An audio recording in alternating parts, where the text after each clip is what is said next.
हरे कृष्ण कृष्ण कृष्ण हरे हरे, हरे राम राम राम हरे हरे। ओम नमो भगवते वासुदेवाय, ओम नमो भगवते वासुदेवाय, ओम नमो भगवते वासुदेवाय। नमोऽयं विष्णुपादाय कृष्णपृष्ठाय भूतले श्रीमते जयपताका स्वामिनिति नामिने। नमाचार्यपदाय निताय कृपापदायिने, गौरकथा धमुदाय नगरग्रामतारिणे। भगवद्गीता যথাযথ प्रथम अध्याय विषादयोग, श्लोक संख्या 44। अहोबत महत्पापं कर्तुं व्यवसिता वयं, यद्राज्य सुखलोभेन हन्तं सज्जन्मुक्तता। इस श्लोकेर अनुवाद। हाय, কি আশ্চর্যের বিষয় যে আমরা রাজ্য সুখের লোভে স্বজনদের হত্যা করতে উদ্যত হয়ে মহাপাপ করতে সংকল্পবদ্ধ হয়েছি।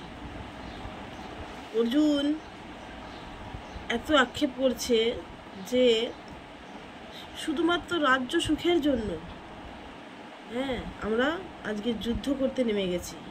কাদের সাথে না, নিজেদের আত্মীয় পরিবার, তাদের সাথে বন্ধু বান্ধব। কৌরবরা কি একবারও ভাবছে না যে এতে আমাদের মহাপাপ হবে, এতে আমাদের কি লাভ হবে? আত্মীয় স্বজনদের যদি আমরা হারিয়েই ফেলি তাহলে আমরা কাদেরকে নিয়ে সুখ ভোগ করব? অর্জুন বারবার ভগবান শ্রীকৃষ্ণকে বলার চেষ্টা করছে যে নিজেদের আত্মীয় স্বজনকে মেরে আমাদের কি সুখ ভোগ হবে, কি হবে এই রাজ্য সুখ?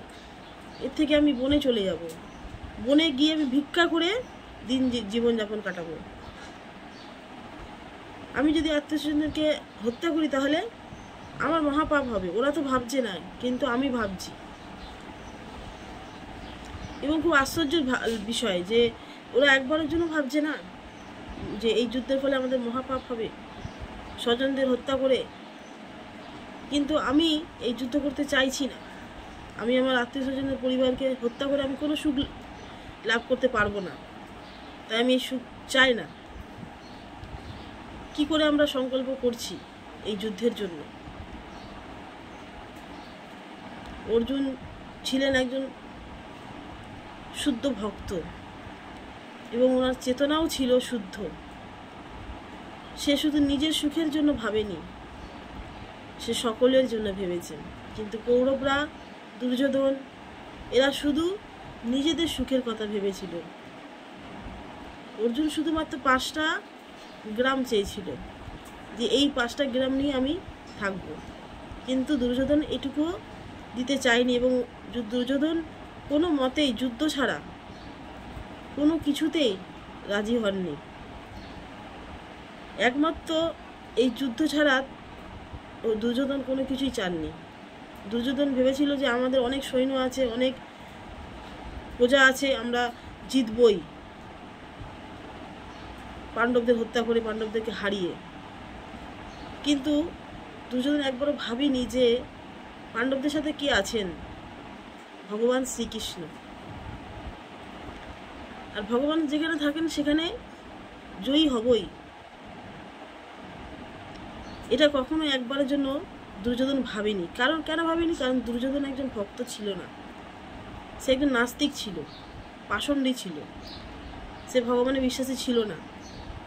ভগবানের এত লীলা সে কখনোই শুনতে বা জানতে চায়নি।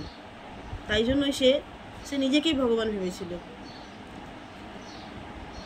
তার জন্যই সে এই যুদ্ধে রাজি হয়েছিল। কিন্তু অর্জুন একজন শুদ্ধ ভক্ত, একজন ভালো মানুষ ছিল।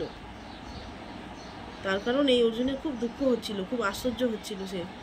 তাই জন্য সে বারবার ভগবান শ্রীকৃষ্ণকে প্রশ্ন করছিল, হরে কৃষ্ণ কৃষ্ণ কৃষ্ণ হরে হরে, হরে রাম রাম রাম হরে হরে। তো এই অধ্যায়ের আর 2টো শ্লোক বাকি আছে, 45 আর 46। হরে কৃষ্ণ।